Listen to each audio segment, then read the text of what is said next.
Hi guys, నేనైతే ఈడ శివాలయం గుడికి అయితే వచ్చినాము. ఈ శివాలయం ప్రతి ఒక్క పేరు ఉంది. ఇది ఏడుందంటే పనకచెర్ల డ్యామ్ కట్ట దగ్గర ఉంది. దీని పక్కన వచ్చేసి గుహ ఉందన్నమాట. ఆ గుహ పెద్ద బండ రాయి కింద ఉంది. ఆ గుహలో వచ్చేసి వినాయకుని బొమ్మ, మన శివలింగం ఉంది. ఆ తర్వాత వచ్చేసి దాని పక్కన గుహ ఉందన్నమాట. పెద్దోళ్ళు అంతకుముందు చెప్పినారు.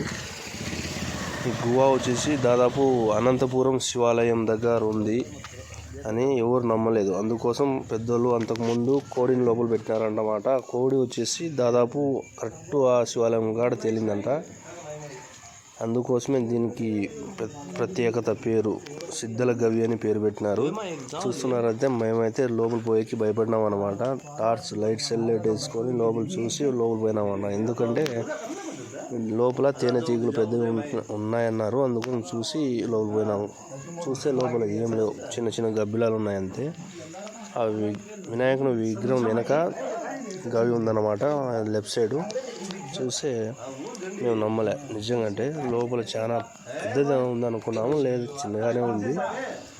మనుషులు పోయేయలేదు. మామూలుగా కోడిని మా కుక్కలు పెడితే సరిపోతుంది, అంత మాత్రం ఉంది. ఆ గవి చూస్తే భయంకరంగా ఉంది అన్నమాట. చూస్తున్నారు కదా,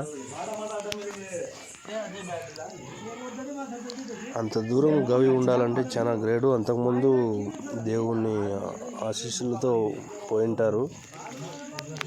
ఇప్పుడైతే చూసే భయం వేస్తుంది అన్నమాట. చూస్తున్నారు కదా, లోపల చూసేకే భయపడతారు. చూస్తున్నారు కదా, లెఫ్ట్ సైడ్ అయితే చిన్న గుహ ఉంది. ఆ గుహలో అయితే అదే దారి ఉందన్నమాట. చూస్తున్నారు కదా, చిన్న చిన్న గబ్బిలాలు ఉన్నాయి. మేము చూసి దాన్ని చూసి భయపడినాములే.